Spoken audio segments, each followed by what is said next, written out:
Aksi tawuran yang terjadi di Kota Makassar antara warga Jalan Pulau Gading dan warga Jalan Sumba Opu yang menggunakan senjata tajam dan anak panah.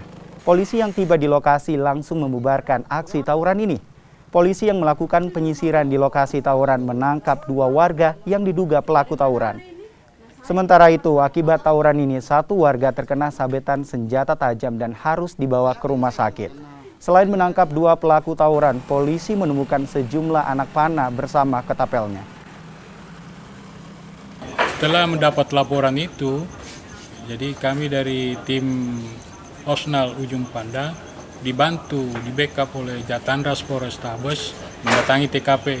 Dan di TKP kami amankan lokasi TKP itu bersama Jatandras ini.